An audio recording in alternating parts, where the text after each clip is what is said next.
Learn the most advanced recruiting techniques. Land the most desirable talent. Launch your company towards massive success. This is the Higher Power Radio Show with Rick Girard.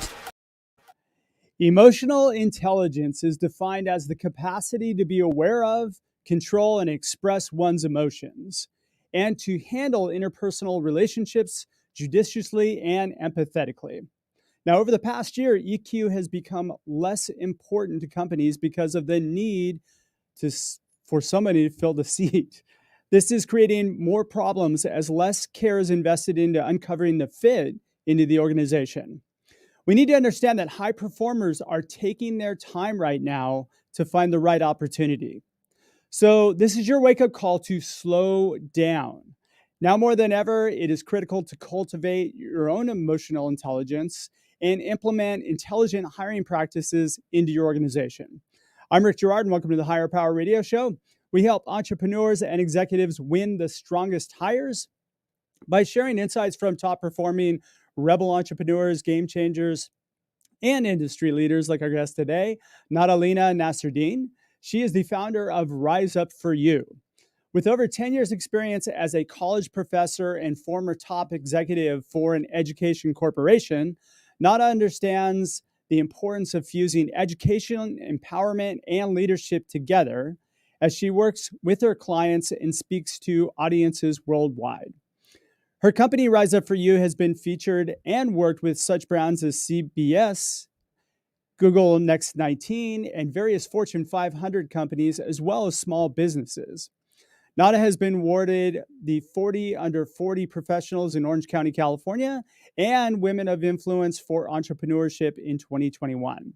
She is a #1 best-selling author on Amazon, leadership and career confidence coach, and 2-time TEDx motivational speaker, which is what makes Nada the perfect expert for today's topic. Nada, welcome to the Higher Power Radio Show today. Thank you so much. And you said my full name, Rick. I couldn't believe it. What did you think I was going to mess it up? I usually mess up everybody's name. I don't know why yours is working, but I thought you were going to go with just the first, but you did the whole thing. Totally. All right. Well, I'll just go with Nada from here on out if that works for you. All right. Awesome. So today we're going to discuss emotional intelligence and why it needs to be front and center, and then how to activate emotional intelligence into your hiring process. Sound like a plan? Yeah, let's do it. All right. Perfect. Okay. So, you know what? I know this is off topic a little bit, but like EQ and emotional intelligence, they're the same thing, right? Just so we kind of frame a reference. That's a good question. It is the same thing. So EQ stands for emotional quotient. EI stands for emotional intelligence. But it's the same thing. Just one uses quotient, one uses intelligence. Okay. Just so we clear that up. All right. Let's talk about some of the challenges that we're seeing today, right? Because I'm seeing on the hiring front, like everybody's like just in this feeding frenzy, trying to hire people really, really fast. And they're not taking into consideration that there's a lot of urgency on the company side, but not so much on the people who are looking for a job side, because this whole great resignation thing that we're experiencing right now is people have been able to evaluate whether or not they align with the companies. And so that's why they're taking their time and they're bouncing, right? What other challenges do you kind of see? Yeah, I think it's an interesting time right now in the workplace because, as you mentioned, companies they need employees. Like, they are in demand for workers. I mean, how many times have you drove down the freeway and you see like a Burger King that says like somebody's got to flip these burgers, right? So we're experiencing it on all fronts. Yeah. And the challenge that's happening is that the employee also knows it, right? They know that they're in demand and that companies need to find workers as fast as possible. And when that happens, unfortunately, and I do think the pendulum is going to swing, right? It always does. But when that happens is, unfortunately, as a company, we can compromise values. We can compromise people that are a good culture fit just because we need to put a butt in the seat basically to do the job. But it really makes an impact on hiring the right fit for your company that is culturally the right fit and that has that emotional and social intelligence. And we revert back to kind of the old way of doing things, which is just like what's on the resume and does the resume check off the points that are needed to do the job technically. And that's a dangerous space to be in right now. And I think we're going to feel the effects of it probably here within the next year. So yeah, it's a tough time right now for sure. Well, and also brings it to a place where everything is transactional, right? Because, Hmm.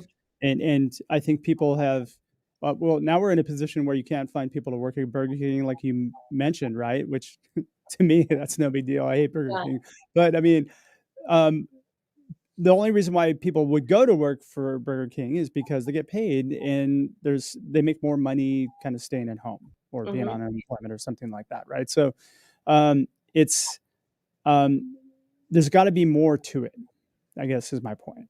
Yeah, 100%. 100%. And there does have to be more to it. And I think that as a company, as companies, we need to establish standards so that those that are looking for the job understand that there is a certain level of expectation coming into the game as well. Right. It's not, again, just a feeding frenzy that, like I said, that's going to go the wrong way real fast if Yep. companies don't hold on to those standards and expectations as they come in. We know that anytime you show any sign of desperation, like it's going to go south real fast, whether it's in a relationship or a company. Like, so we want to make sure that we do have those standards and expectations. That is so true. And I'm seeing on my end a lot of companies that are actually saying, well, I hired this person, they worked for 3 weeks, and then something strange came up and they bounced, right? Like something that we should have known, up front came up, and they had to leave. Yeah. They left primarily because, I mean, they didn't resonate with your environment. Like that's really what it boils down to. They didn't take the time, nor did you take the time to make sure that there was an accurate fit. 100%. Absolutely. Or worst case scenario, which, is a tough one, is we hire them and then a week later they're on stress leave. Right. And so that's another case that I've heard quite a bit as well. Yeah. So how often is that happening right now? That people are getting hired and then people are going on stress leave? Because I'm not seeing that, but like you're hearing it on your end, right? Yeah, I have quite a few clients that are dealing with it. It's the spectrum. So it's either they hire somebody and then it's just not a good fit, and then it ends up being employee turnover within a couple weeks, or they hire somebody out of need and desperation, and then a couple weeks later, that person for some reason is on medical leave or stress leave, or they can't work anymore, but they're still, obviously under the company. That's tough. And by the way, yeah, and by the way, as a company, that's your fault, like for not being able to identify why that is come to pass, right? Because you should be able to identify in the interview itself whether or not somebody aligns with your mission, your values, your core, what you have going in the company, and you should have some pretty solid metrics Mm-hmm. Mm-hmm. to that they agree to accomplishing before they 100%. actually join the company.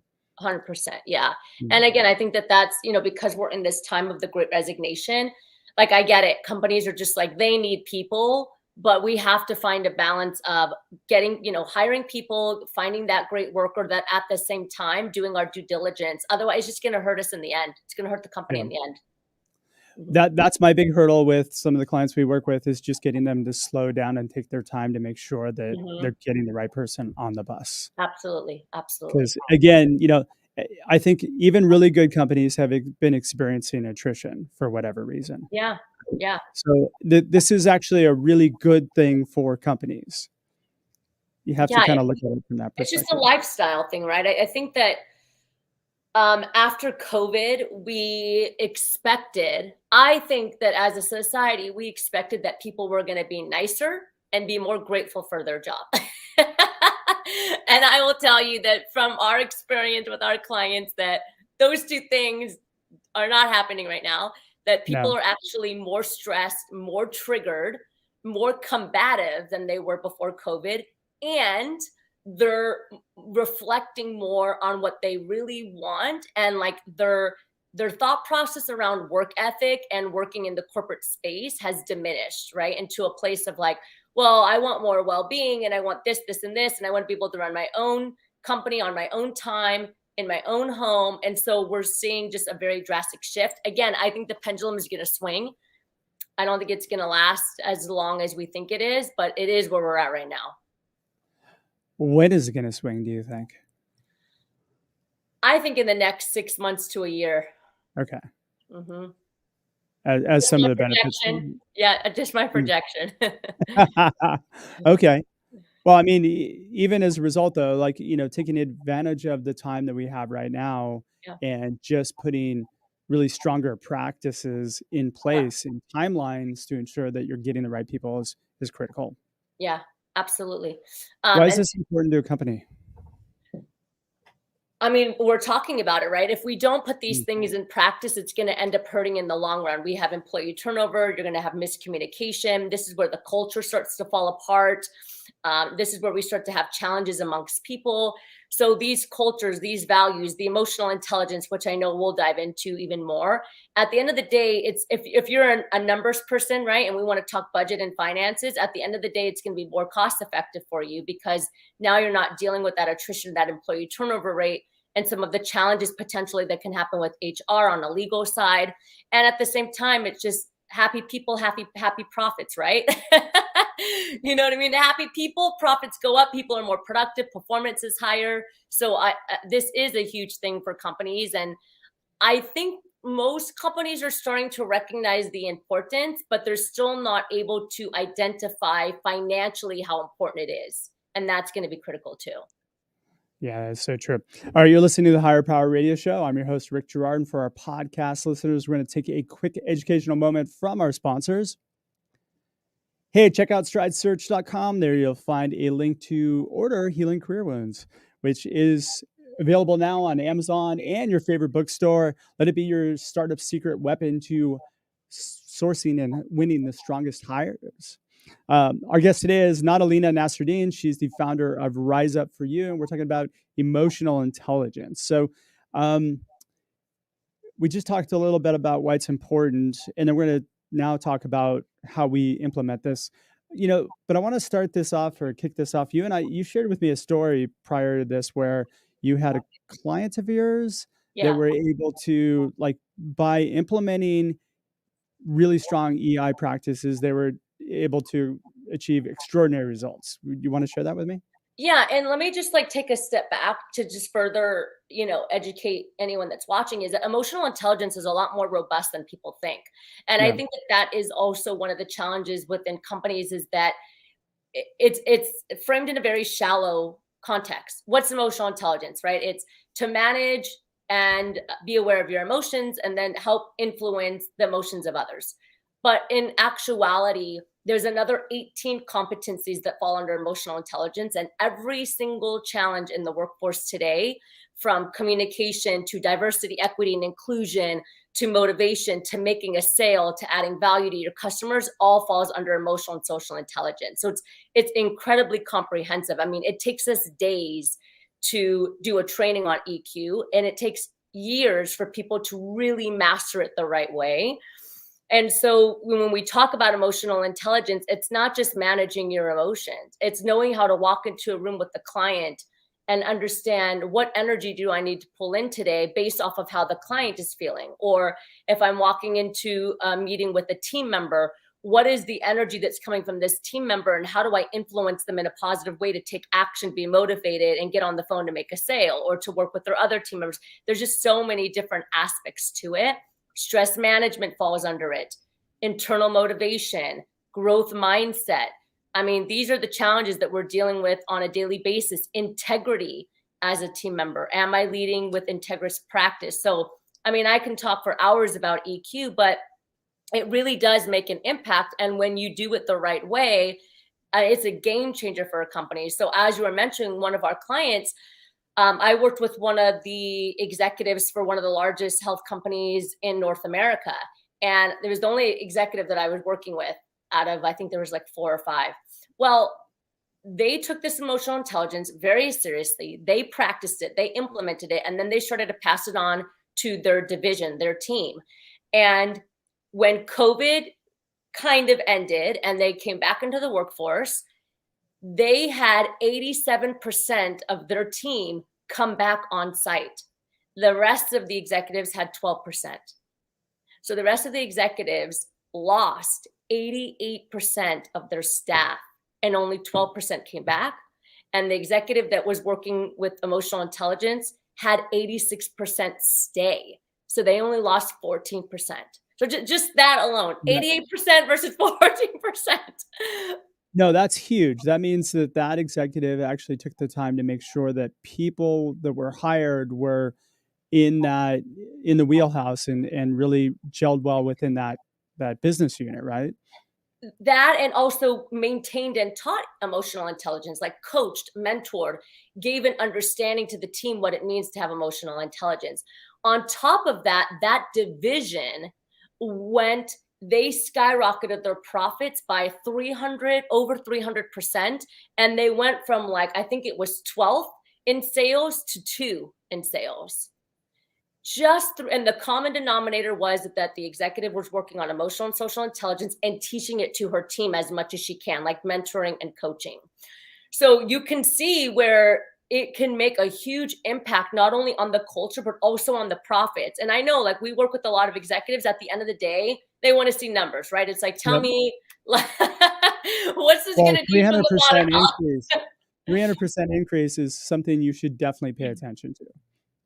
Yeah, and not to mention, not to mention the cost of losing 88%, right? That decide, no, I don't want to come back.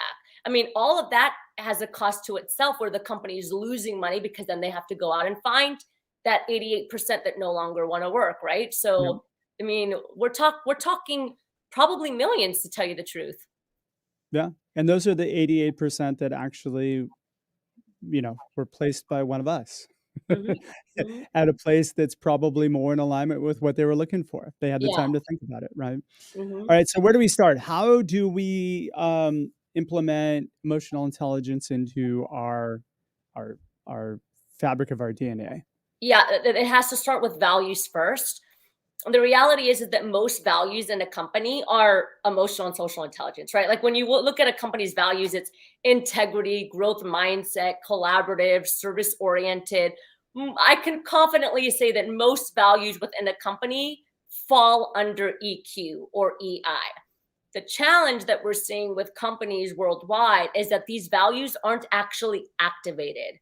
It's what I like to call cosmetic culture, which I talk about in my TED talk, is that it's just cosmetic, right? It's like poster board. Here's our poster of the values, stick it on the wall. It's on our website. It's great. We have company values.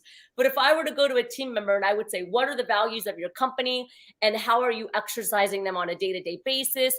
Most individuals are not going to know what the values are and have no idea how they're actually being implemented. In fact, one of my clients last week, executive, she told me this. She was like, I asked my team what the values were, because we're going through values and EQ together. And she's like, not one team member knew what the values were of the company. Well, yeah, I've seen it so many times where I've actually seen it on the wall, Mhm. and like it'll say teamwork, collaboration, and then as you walk through the actual organization, you're not seeing any of that. Right. It might be 100%. posted on the wall, and I've asked the CEO a couple times, "Where did you get these?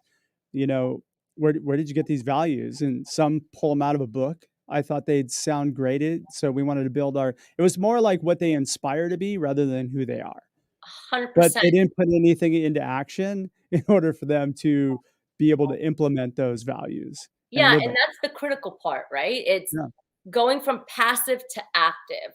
So if you do have a list of values, and I highly recommend every company take a look at them again now, because after COVID, a lot has changed, right? So your values might have changed after the pandemic. I Yeah. mean, the society has shifted.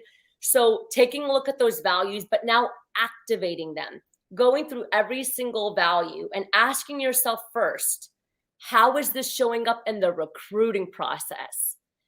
Because if you're not starting there, you're going to bring on team members that don't match your values, and that's going to be a problem. So looking at your values right away and saying, okay, one of our values is service, being service oriented. So what can we do in the recruiting hiring process that can tell me whether or not this team member is service oriented? Okay, so let's say if you're a nonprofit organization, well, I would love to know, the person that I'm hiring, hey, tell me about some philanthropic work or volunteerism work that you've done in the past. What have you done? How'd you do it? What now? If a team member's like, well, I haven't really done much, then it might not be a good fit, because they Yeah. might not be coming from that place, right? So going through those values and activating them right away in the hiring process looking for emotional intelligence, looking for collaboration, whatever your values are, how do we assess them from the very beginning? And then finding ways to activate them on a continuous basis within your culture. So, for example, if one of your values is collaboration, well, do you have a collaborative creative day? Maybe once a quarter where your leaders or your team come together and there's like a collaboration, breakout session where there's certain projections and facts that you guys talk about to help grow the company. So like what are these little things that you can do to exercise these values? Yeah, and that's really important. They all have to be lived by the leaders as well. It's Mhm. everything is driven from the top down in an organization, especially smaller companies. Yeah. So you can't have values on a wall and not be the one who's really driving those values. And I find it's really useful too if you make those values a language by which, decisions are made. And, it's something you guys talk about in your stand-up meetings or, hey, look at are we, Amazon was famous for doing this and they still do, is this expressing customer obsession? Yeah. Things like that. When we make this decision, is it really based on our values? And that makes a huge difference. Yeah, and it also creates resentment when you don't do it, right? Because Oh yeah. you do have those team members that are integrous, that are loyal to the company, and then they walk by and they look at that poster and they're like, we don't do that at all. And then it becomes hypocrisy. And then that becomes a resentful thing for team members, right? I know many friends and many professionals that they just think that their company is like a big pot of hypocrisy because the values that they have on the wall aren't actually what they're doing. And so then it works against them as well. So it's like a Yeah. double-edged sword there. That is very true. That is very Hmm. true. I Hmm. mean, I would imagine. Well, I mean, just look at a lot of the larger organizations that are out there. I mean, they have values that are written on the website, but you know, I don't. I don't think that most of the divisions within the organizations actually even know what those values are or live it. I mean, they should be. We're highly political, and we'll stab you in the back at your first chance if you don't get it right. But you know, Yeah. that's who they are. Yeah. Okay, so first we need to activate our values. What's Hmm. next? Hmm. The next is I would highly, highly recommend from here, and I'm not just saying that because I run a company that does it, but we need to start making emotional intelligence and soft skills training as a line item. When you're doing your budget for 2022, when you're doing your budget for 2023, just like we put in a marketing budget and we put in, like sales strategy budget and all these different things that we're putting in, we need to put a line item to have a budget for training and development specific to soft skills. It can't just be technical skills anymore. It's not enough. Yep. And the thing that we need to constantly remember is that soft skills take time to build. They're not so soft, right? Like we've heard this before. I'm sure we've seen a meme that says like soft skills are actually really hard. And it's true. And that's because there's 20, 30, 40, 50 years of programming around someone's cognitive behaviors and their communication. Now, that doesn't mean that we can't transform it. And that doesn't mean that people can't be better communicators. It just means it's going to take a little bit more time, just like when you go to a gym, right? And I Yeah. use the same analogy. It's like I always laugh when people are like, I want a transformational leadership session in 90 minutes. And I'm like, listen, if I went to the gym for 90 minutes, okay, yes, I'm going to sweat and I'm going to get a great workout, but that's it. Like nothing is going to happen after that. So you have to keep So going back and be consistent and you have to drip the content so that that self-awareness builds and then the muscle builds. And then over time, you're like, yep, I get it. The blind spots start to break. And now as a leader, I'm continuously practicing these behaviors on autopilot. And that's the key. well, it's like changing any habit, right? It takes time to do, and you have to keep going through and reinforcing the good behavior. And like we fall back into our programming of what we're used to, Mm-hmm. and it's Mm-hmm. really hard sometimes to get out of that. And I couldn't agree with you more. I mean, to consistently reinforce and develop those skills. What high performers want too. They want the company to be able to really care and help them to become better humans, better at their career, better at everything they need, right?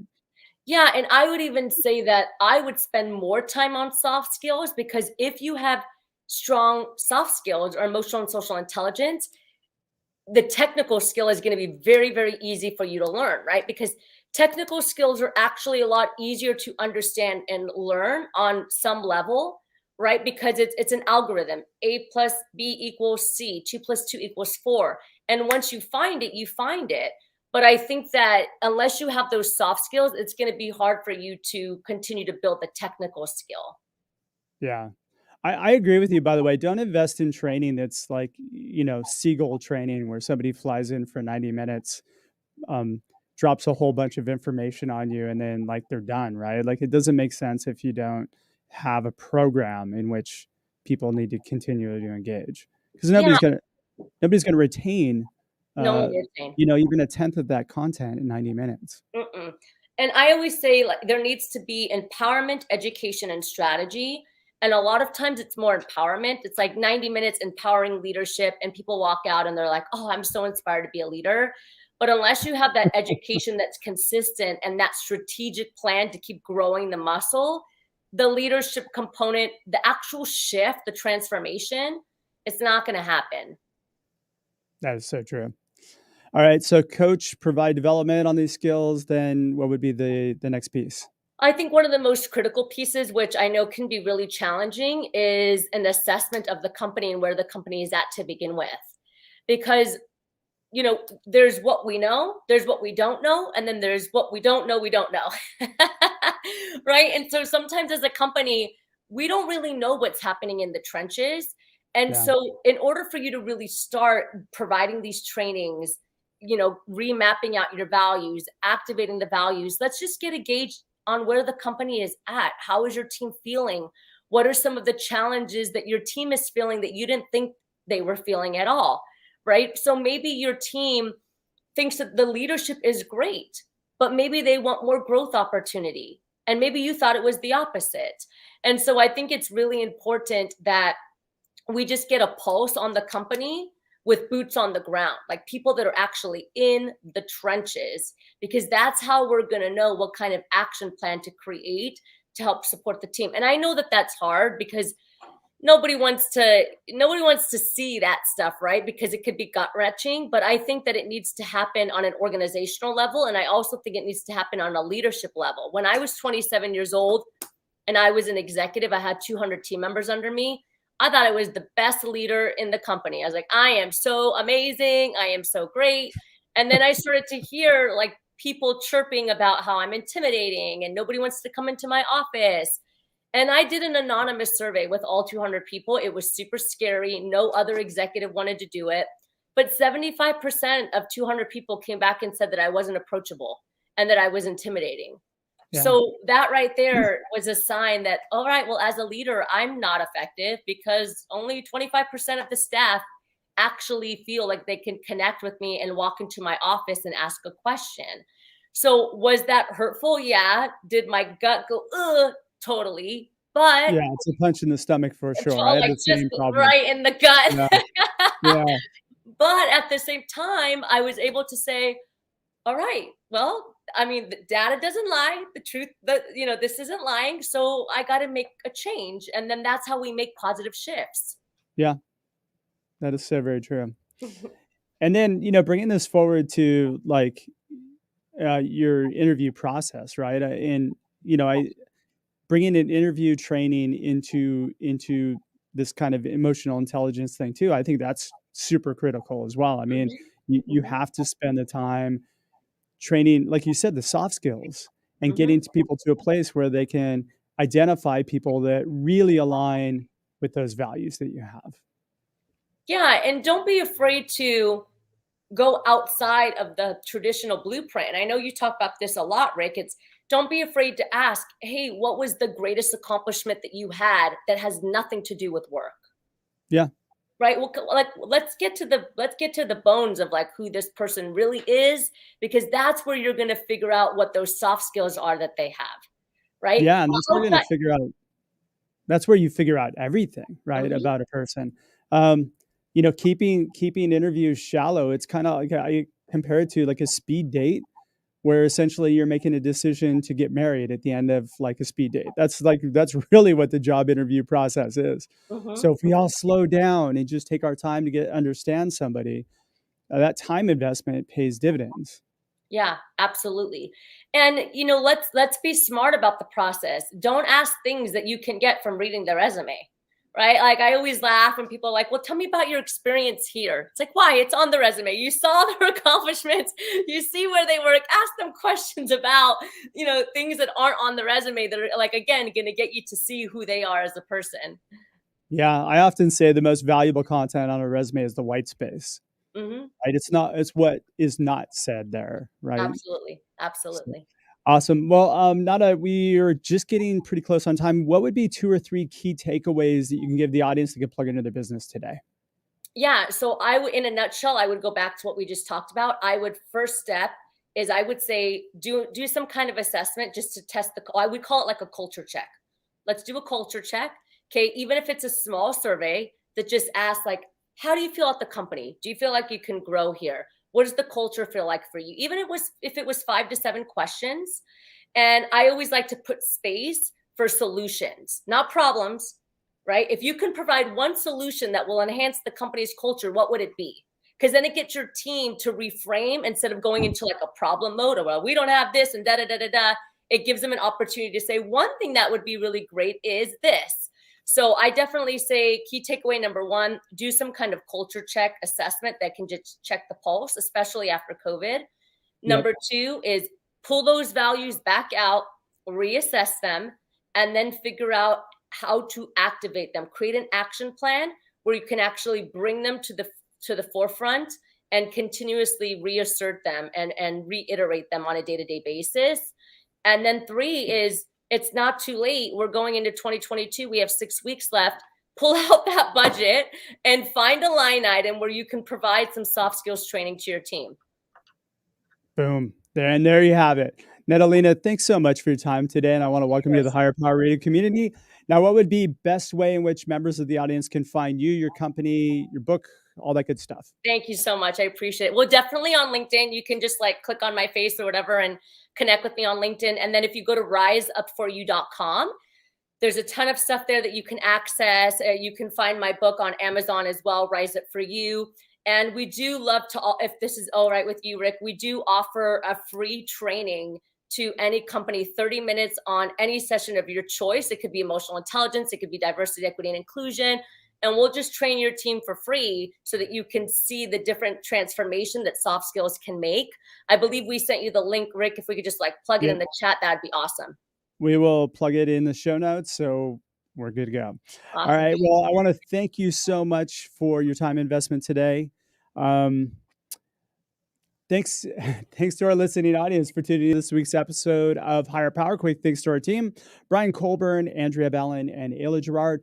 If you're listening to the podcast, please subscribe, review, and share. After all, this show's for you, and we want to continue to bring you very valuable content. You can join the Higher Power Radio community at Higher, H-I-R-E, Power, P-O-W-E-R, radio, R-A-D-I-O.com, or you can drop me an email at rickatstridesearch.com. Tune in next Tuesday. I'm going to be actually doing another Talking Head self episode with myself. We're actually going to be talking about best practices and why you shouldn't be practicing best practices. I'm your host, Rick Gerard, and you have been listening to the Higher Power Radio Show. Aloha. Aloha. Thank you for listening to Higher Power Radio. Catch our LinkedIn Live show every Tuesday at noon or download the podcast on iHeartRadio, iTunes, YouTube, or your favorite podcast platform. We appreciate you joining us on Higher Power Radio with your guide to recruitment success, Rick Gerard.